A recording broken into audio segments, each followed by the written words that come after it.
Hello everyone, कैसे हो। कल हम लोग पढ़े थे, कल हमने प्रॉब्लम्स किया था स्टोइचोमेट्री एंड कोएफिशिएंट पे। आज हम लोग देखेंगे नेक्स्ट टॉपिक, परसेंटेज प्योरिटी। ठीक है, परसेंटेज प्योरिटी होता है।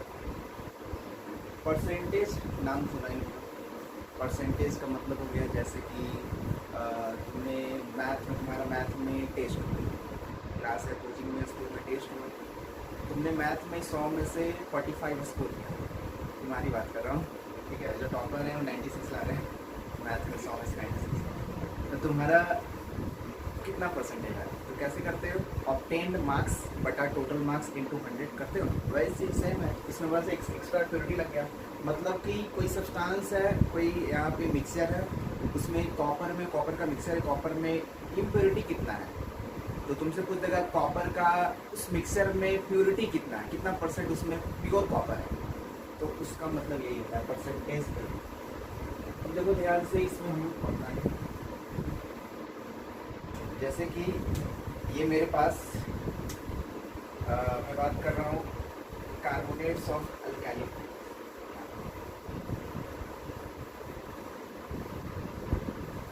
Carbonates of alkali metals, carbonates of alkali metals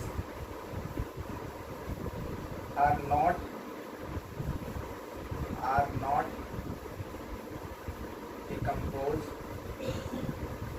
decomposed on heating easily. Carbonates of alkali metals are not decomposed on heating easily. ठीक है, easily डालो। जो अल्कैली मेटल्स होते हैं ग्रुप नंबर 1 पे, वो हीट करने पे डिकम्पोज नहीं होते। उनका जो कार्बोनेट्स होता है अल्कैली मेटल्स का, हीट करने पे डिकम्पोज नहीं होता है। अल्कैली मेटल्स में क्या क्या आता है, अल्कैली मेटल्स में हमारा आता है हेलिना कर्बसिफेरिया। ठीक है, हेलिना कर्बसिफेरिया जिसका शॉर्टकट है याद करने का अल्कैली मेटल्स का, तो क्या क्या आता है, हाइड्रोजन। तो हाइड्रोजन तो मेटल नहीं है, ये नॉन मेटल है, तो हाइड्रोजन को हटा देते हैं। यहाँ पे अल्कैली मेटल में आ गया सोडियम, हेलिना, कर पोटेशियम हो गया, ठीक है, रिमिडियम हो गया, रक्सी, सीजियम हो गया, ठीक है। तो पोटेशियम, हेलिना, कर रक्सीफेरिया, सोडियम, पोटेशियम, रिमिडियम, सीजियम, इनका जो कार्बोनेट्स होता है सोडियम, पोटेशियम, सोडियम का, ठीक है, ये हीट करने पे डिकम्पोज नहीं होता है। सोडियम, रुबिडियम, पोटेशियम और सीजियम का जो कार्बोनेट्स होता है हीट करने पे डिकम्पोज नहीं होता। लेकिन जो अदर मेटल्स के जो कार्बोनेट हैं,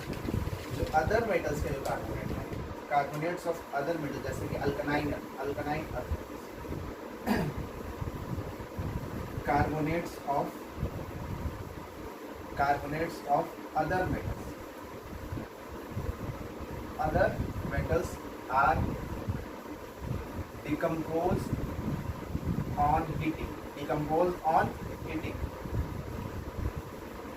Others metal के जो कार्बोनेट्स हैं डिकम्पोज ऑन हीटिंग, ठीक है।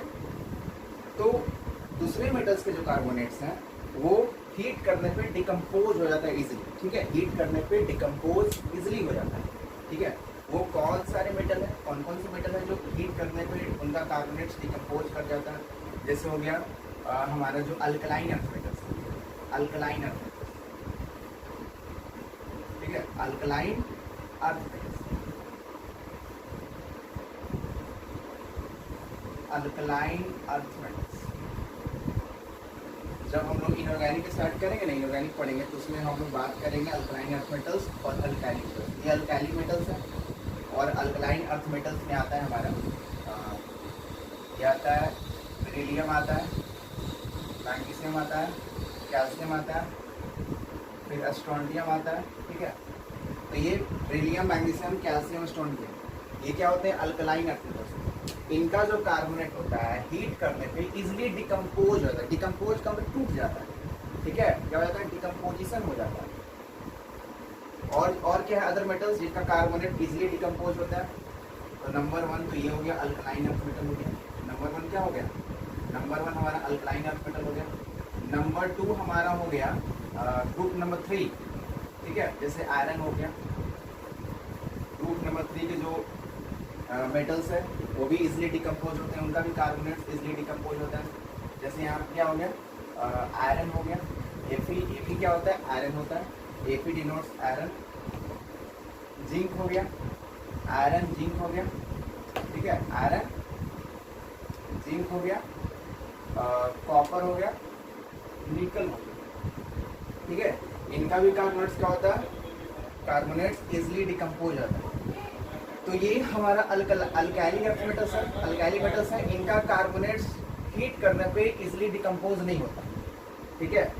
और ये जो थे हमारे अल्कलाइन अर्थ मेटल्स, और ये जो ग्रुप नंबर 3 मेटल्स है, आयरन हो गया, जिंक हो गया, कॉपर हो गया, निकल हो गया, इनका कार्बोनेट्स इजीली डिकम्पोज कर जाता है ये। सर ये बार बार आप कार्बोनेट्स का नाम ले रहे हैं, इसका मतलब क्या होता है? थोड़ा एग्जाम्पल लिख लीजिए समझ में। जैसे यहाँ पे देखो, जिससे मैंने यहाँ पे अल्कैली मेटल्स का कार्बोनेट बनाया। अल्कैली मेटल्स हमारा सोडियम होता है, सॉरी यहाँ पे सोडियम का सिंबल एन नहीं होता है, एन नाइट्रोजन को यूज करता है, सोडियम का एन होता है, ठीक है। तो अल्कैली मेटल्स ये होते हैं सोडियम, पोटेशियम, रुबिडियम, इनका कार्बोनेट्स डिकम्पोज नहीं करता हीट करने पे, मतलब इनका कार्बोनेट्स हम बनाते हैं। देखो यहाँ इनका कार्बोनेट्स कैसा होता है, इनका कार्बोनेट्स देखो यहाँ पे सोडियम का कार्बोनेट हो जाएगा, carbonates of sodium, carbonates of sodium. Sodium का कार्बोनेट्स क्या हो जाएगा, कार्बोनेट्स ऑफ सोडियम। तो सोडियम का कार्बोनेट्स हो जाएगा Na2CO। ये हो गया सोडियम कार्बोनेट, ये क्या हो गया, सोडियम कार्बोनेट। अब देखो ये सोडियम कार्बोनेट कैसे बना सर, ये कैसे बना, ये क्लास तुम 9 में पढ़ चुके हो, ठीक है। सोडियम का वैलेंसी क्या होता है, सोडियम का वैलेंसी क्या होता है, सोडियम का वैलेंसी 1 होता है, ठीक है।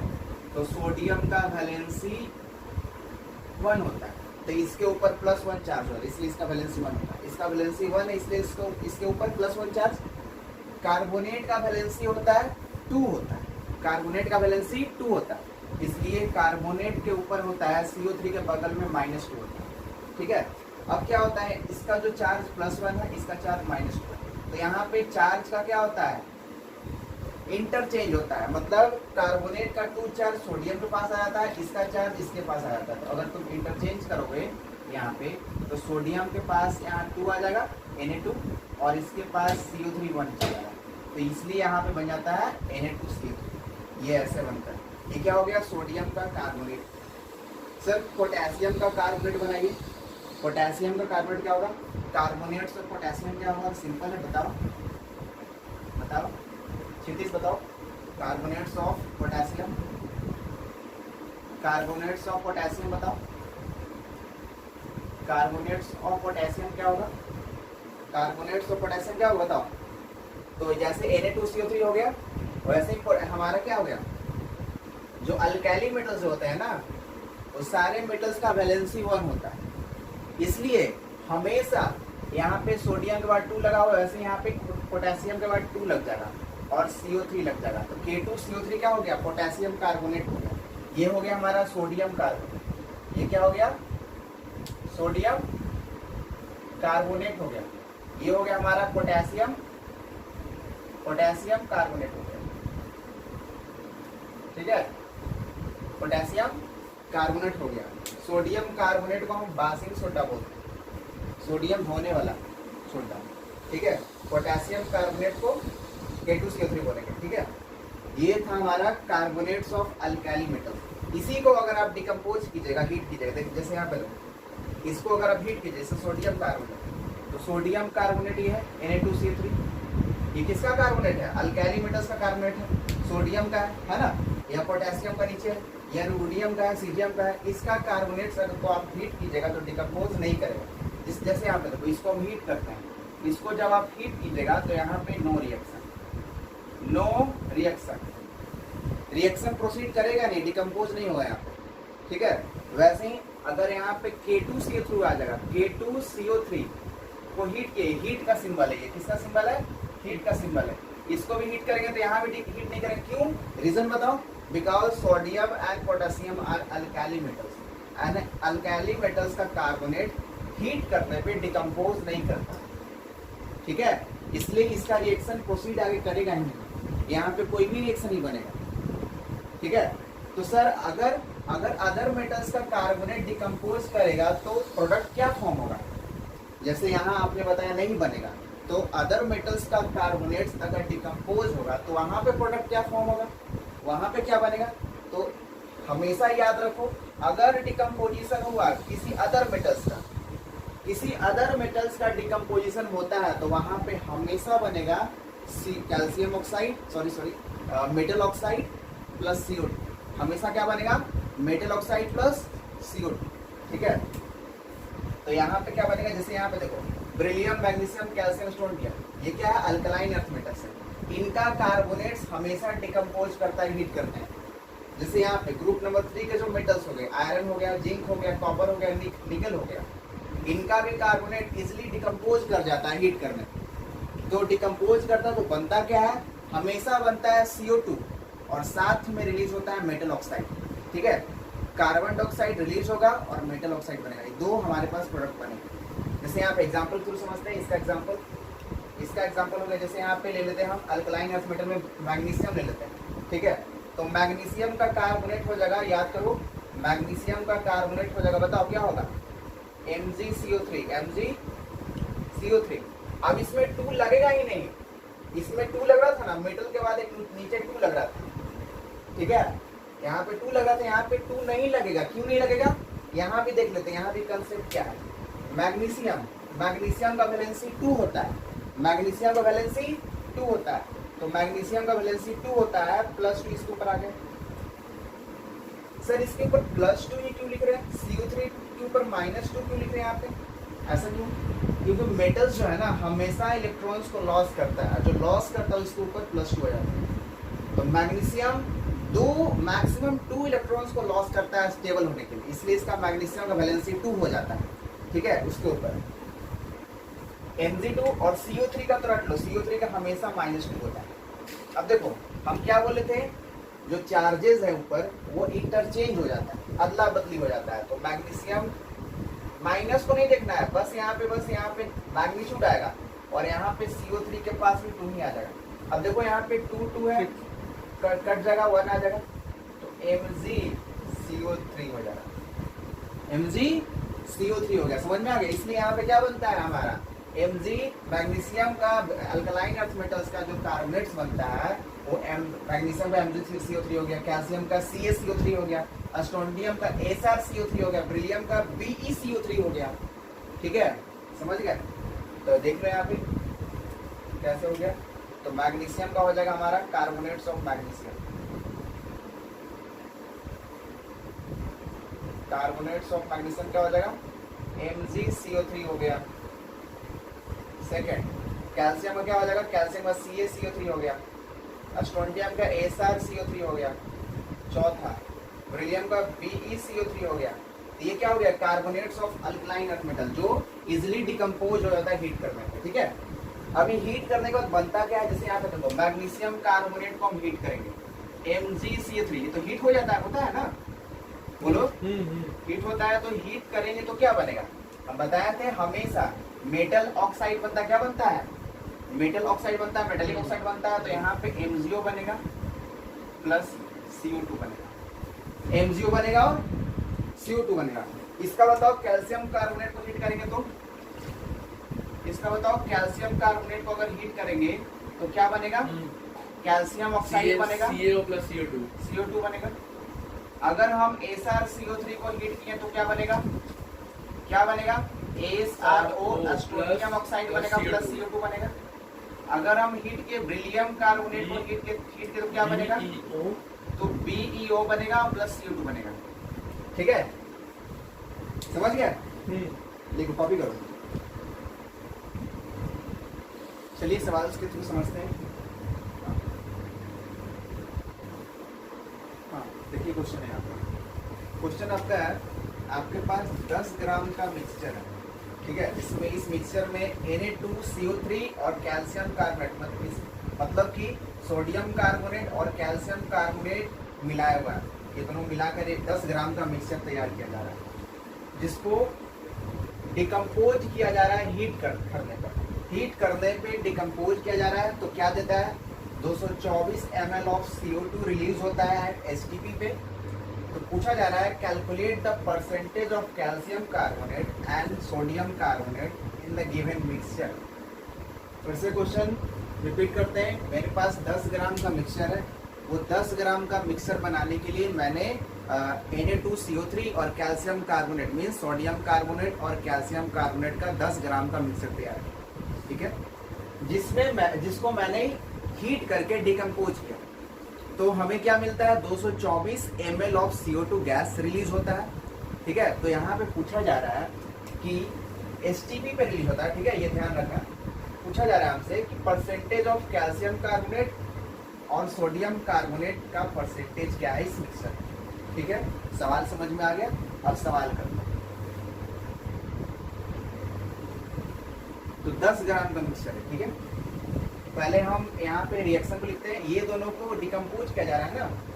तो Na2 ये मेरे पास मिक्सचर है, ठीक है, Na2 ये मिक्सचर मेरे पास है, बड़ा सा ऐसे कंटेनर है, इस कंटेनर में मिक्सचर है Na2CO3 का और CaCO3 का मिक्सचर है, ठीक है। इसको हम हीट कर रहे हैं, इसको हम हीट कर रहे हैं, ठीक है, ये हीट का सिंबल है, हीट का सिंबल, इसको हम हीट कर रहे हैं। तो क्या बन रहा है, हीट करने के बाद देखो यहाँ पे ये सोडियम कार्बोनेट है, सोडियम एक अल्कैली मेटल है, तो इसका कार्बोनेट तो डिकम्पोज होगा नहीं। अभी बताया था ना, अल्कैली मेटल्स का कार्बोनेट हीट करने पे डिकम्पोज होता नहीं है, तो इसका तो डिकम्पोजिशन होगा नहीं, मतलब यहाँ इसके थ्रू तो कोई प्रोडक्ट बनेगा नहीं।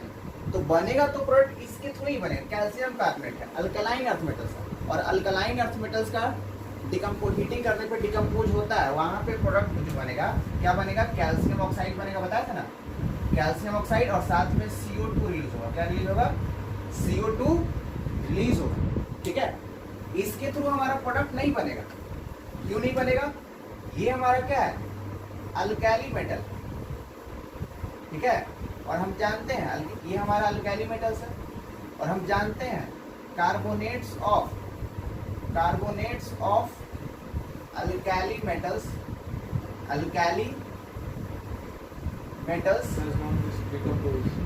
do not decompose on heating, do not decompose on heating, heat करने पे डिकम्पोज नहीं होता है, इसलिए इसके थ्रू तो प्रोडक्ट बनेगा नहीं, ठीक है। तो प्रोडक्ट हमारा बनेगा कैल्शियम कार्बोनेट, ये हमारा अल्कलाइन अर्थ मेटल है। कैल्शियम क्या है, अल्कलाइन अर्थ मेटल है। पीछे कॉपी पलट के देखो, अल्कलाइन अर्थ मेटल का जो कार्बोनेट्स होता है वो डिकम्पोज होता है। क्या होता है, डिकम्पोज होता है हीट करने पे। तो क्या बनता है product, calcium oxide plus CO2 बना। अब कितना CO2 बना है, यहाँ पे 224 ml CO2 बना है। कितना बना है, 224 ml CO2 बना है, 224 ml CO2 बना है। 224 ml of CO2 are released। 224 ml of CO2 बना है, ठीक है। अब इतना बना है, हमें पूछ क्या रहा है, सोडियम कार्बोनेट का परसेंटेज और कैल्शियम कार्बोनेट का परसेंटेज। ये 10 ग्राम का मिक्सचर है बाबू, 10 ग्राम का ये मिक्सचर है। इस 10 ग्राम मिक्सचर में इसका कितना परसेंटेज है, इसका कितना परसेंटेज है। बस मेरे पास अब यहाँ ध्यान नहीं देना, यहाँ फोकस नहीं करना, बस इतना लिख देना है। इतना लिखने के बाद सीधे हम CO2 पे आएंगे। जो प्रोडक्ट बना है, प्रोडक्ट में क्या क्या दिया हुआ है, 224 ml ऑफ CO2 दिए बना है, सीधे इस पे आ जाना। अब ये जो बना है 224 ml ऑफ CO2, ये एट एसटीपी पे बना है, ठीक है, एट एसटीपी पे बना है ना। तो यहाँ पे CO2 का नंबर ऑफ मोल्स क्या होगा एट एसटीपी, तो number of moles of CO2 कितना होगा बताना, वॉल्यूम बाई 22.4 लीटर होगा ना। तो number of moles of CO2 हो जाएगा, वॉल्यूम निकालना है, वॉल्यूम कितना 224 है ना, तो 224 बाई 22.4, 224 ml है ना। तो इसको लीटर में चेंज करेंगे कितना होगा, लीटर में चेंज करेंगे तो कितना हो जाएगा 0.24 0.224 होगा। नीचे आएगा तो 1000 आ जाएगा, ये ऊपर जाएगा तो 10 हो जाएगा, कट जाएगा, ये काट देगा 0.01। तो 0.01 हमारा क्या हो जाएगा, मोल हो जाएगा। किसका मोल आया, number of moles of CO2 आ गया, number of moles of CO2 आ गया। अब इस CO2 का मोल्स आया, तुमको बताए थे कि सोडियम कार्बोनेट का नंबर ऑफ मोल्स निकालना हो या कैल्शियम कार्बोनेट का नंबर ऑफ मोल्स निकालना हो। मोल निकालने का तरीका क्या है, ये फॉर्मूला बताया था तुमको स्टोइचोमेट्रिक कोएफिशिएंट का शॉर्टकट ट्रिक। इसका निकालना है ना मोल, इसका मोल पता चल गया तो इसका मोल कैसे निकलेगा, इसका मोल पता चल गया। जैसे कि मेरा 224 ml ऑफ CO2 रिलीज हुआ, या तुम ये बोलो 0.01 मोल ऑफ CO2 रिलीज हुआ, तो ये कितना इसका डिकम्पोजिशन हुआ होगा। 10 ग्राम मेरे पास मिक्सचर है, 10 ग्राम में से कैल्शियम कार्बोनेट का कितना इसका डिकम्पोजिशन हुआ होगा। तो ये कितना इसका डिकम्पोजिशन हुआ, कितना इसका मोल डिकम्पोज हुआ, इसको निकालने के लिए बताया तो फॉर्मूला ना। तो number of moles of calcium carbonate, number of moles of calcium carbonate, number of moles of calcium carbonate by stoichiometric coefficient, stoichiometric coefficient. बताना यहाँ पे क्या बैलेंस है, यहाँ पे इक्वेशन क्या बैलेंस है। स्टोइचोमेट्रिक कोएफिशिएंट जो होता है number of moles of calcium carbonate by इसका स्टोइचोमेट्रिक कोएफिशिएंट क्या है यहाँ पे बताओ, इसका स्टोइचोमेट्रिक कोएफिशिएंट क्या है, 1 ही है ना। हाँ भाई इसका 1 ही है ना, stoichiometric coefficient 1 is equal to number of moles of CO2 by stoichiometric coefficient 1 ही होगा इसका, हो गया ना। तो यहाँ पे number of moles of calcium carbon कितना हो गया, यहाँ पे number of moles of calcium carbonate by 1 is equal to इसका कितना है, इसका 0.01 बाई 1 कितना आ गया हमारा, फाइनली हमारा आ गया तो n number of moles of calcium carbonate आ गया हमारा 0.01 है, 0.01 मोल आ गया ना। हाँ अब क्या निकालते हैं, अब इसका वेट निकाल लेते हैं कैल्शियम कार्बोनेट, क्या निकाल लेते हैं, कैल्शियम कार्बोनेट का वेट निकाल लेते हैं। तो कैल्शियम कार्बोनेट का अगर वेट निकालेंगे कितना आ जाएगा, तो यहाँ पे आ जाएगा, यहाँ पे ऐसे कर लेंगे, कर लेते हैं थोड़ा सा छोटा कर लेते हैं, बहुत बड़ा दिखा दिया है। Number of moles of calcium carbonate 0.01 mole आया, तो number of moles of calcium carbonate equal to आ गया weight of calcium carbonate by calcium carbonate कितना होता है, मॉलिक्यूलर वेट 100 होता है, और यहाँ पे हमारा 0.01 वाला है ना, तो यहाँ पे लिखेंगे हम 0.01 मोल लिखेंगे, और वो वेट हमें निकालना है। तो यहाँ पे ऐसे करते हैं 100 से मल्टीप्लाई कर देते हैं, हाँ ठीक है। वेट ऑफ कैल्शियम कार्बोनेट कितना आ जाएगा, नीचे 100 आएगा, कितना आ गया यहाँ पे? इसका मतलब जो वेट ऑफ कैल्शियम कार्बोनेट है वो 1 ग्राम, कितना है 1 ग्राम, 1 ग्राम, 1 ग्राम है। निकालना क्या है, परसेंटेज ऑफ कैल्शियम कार्बोनेट।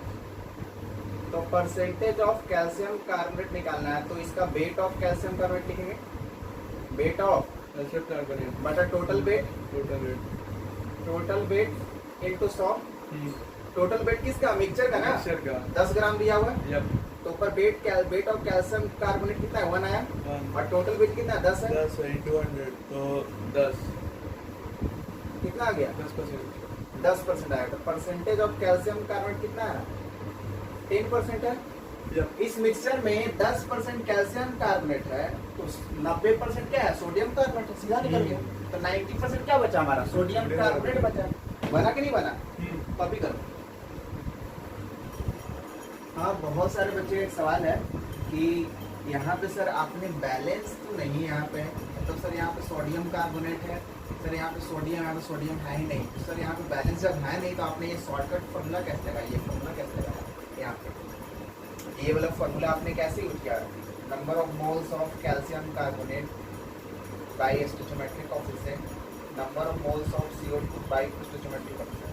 ये तो फॉर्मूला तब वैलिड होता है जब हमारा ये बैलेंस होता है, बैलेंस तो है नहीं, बैलेंस तो क्योंकि यहाँ पे सोडियम कार्बोनेट है, ठीक है, तो यहाँ पे CO3, यहाँ पे 3 ऑक्सीजन, इधर 6 ऑक्सीजन होगा।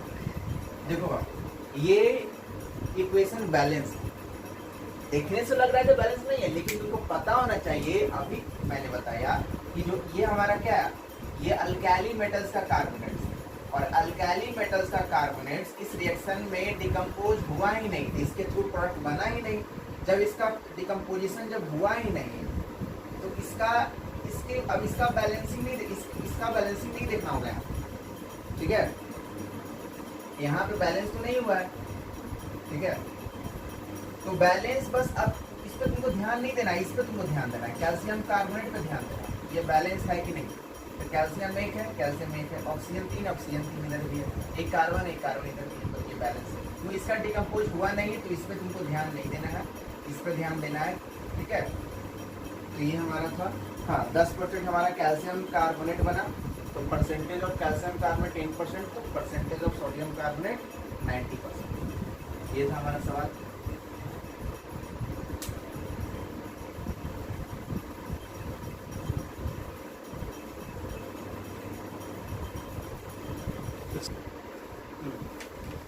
जिन बच्चों को सवाल नंबर 1 नहीं समझ में आया, सवाल नंबर 2 देखें, ठीक है, क्योंकि दोनों सवाल एक जैसा ही है।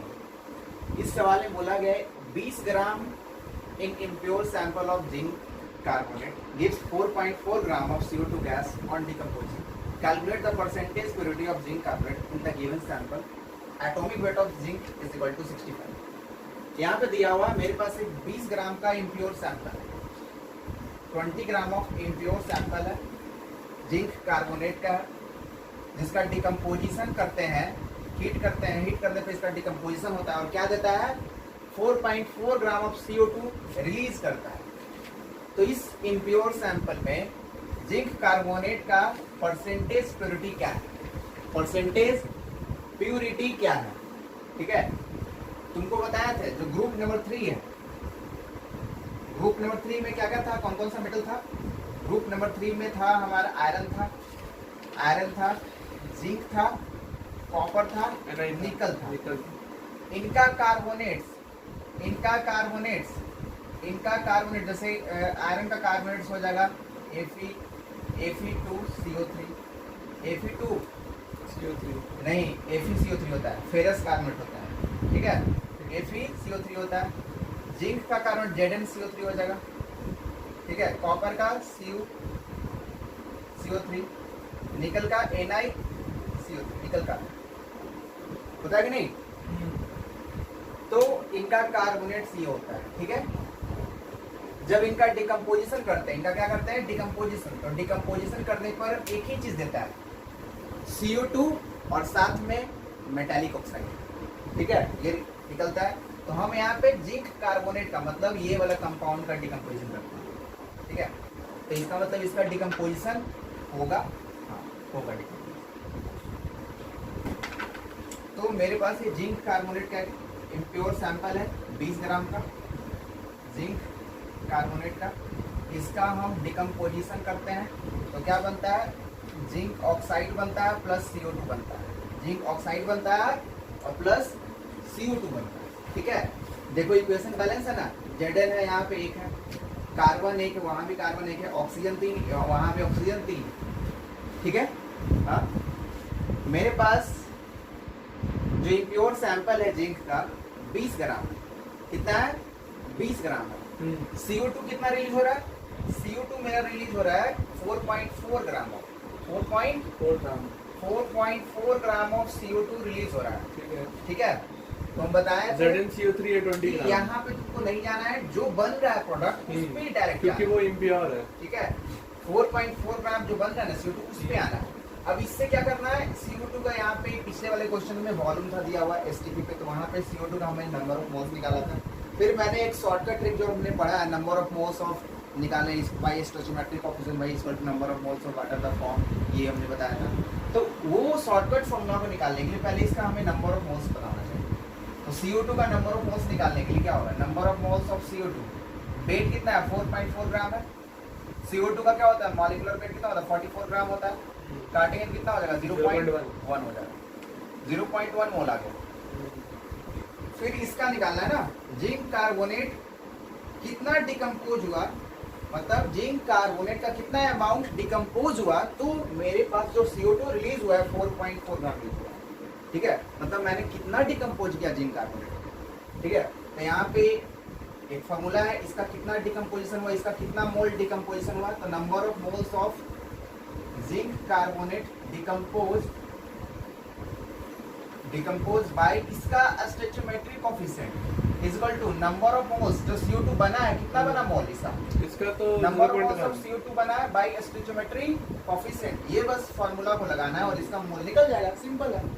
ठीक है, ये शॉर्टकट ट्रिक था हमारा। ठीक है, तो यहाँ पे number of moles of zinc carbonate है ना, ZnCl3 निकालना है।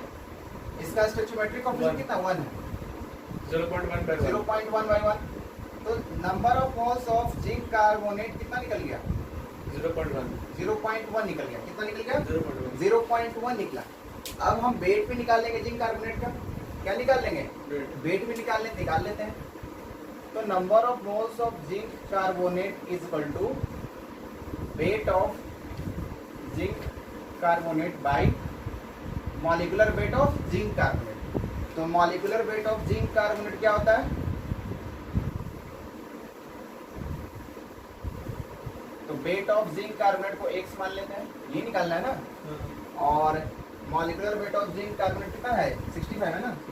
65 तो जिंक का, जिंक कार्बोनेट का मॉलिक्यूलर वेट कितना होगा, 65 होगा जिंक का। कार्बन का 12 होता है, ऑक्सीजन कितना है 3 है ना, तो 48 हो जाएगा। ऐड करो, जल्दी ऐड करो। तो 65 प्लस 12 कितना हो जाएगा, कितना 77 हो जाएगा ना। 65 प्लस 10 75 प्लस 48 68 15 7 चल रहा है 125 आ जाएगा। कितना आ जाएगा, यहाँ पे हमारा 125 आ गया। तो यहाँ से number of moles of zinc carbonate कितना 1 है, 0.1 है। 0.1 है। तो यहाँ x इक्वल टू हो जाएगा, x क्या है, अमाउंट ऑफ जिंक कार्बोनेट। तो 125 इंटू 0.1 फाइनली हमारा कितना आ गया, 12.5 ग्राम।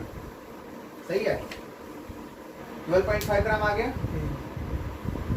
ठीक है, तो ये हमारा आ गया, क्या आ गया जी, जिंक का अमाउंट आ गया। जिंक का क्या आ गया, अमाउंट आ गया। अब क्या निकालना है, percentage purity of zinc carbonate.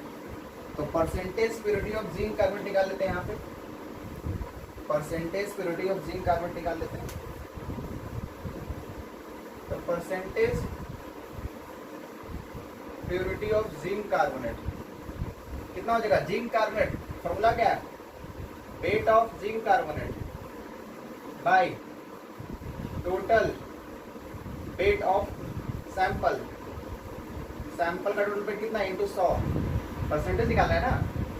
तो percentage of zinc carbonate, weight of zinc carbonate कितना है 12.5 है। टोटल वेट कितना है 20% है, 20 ग्राम है ना।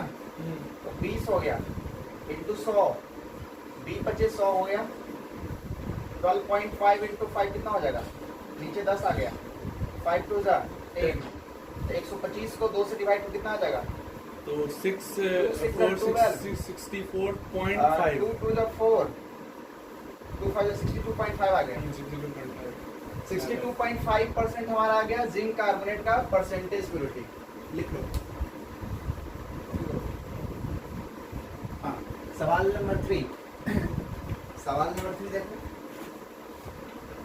इसमें क्या बोल रहा है, मेरे पास 50 ग्राम का एक इम्प्योर NaOH है, react with 36.5 gram of HCl to get neutralized, then calculate the percentage purity of NaOH in the given sample।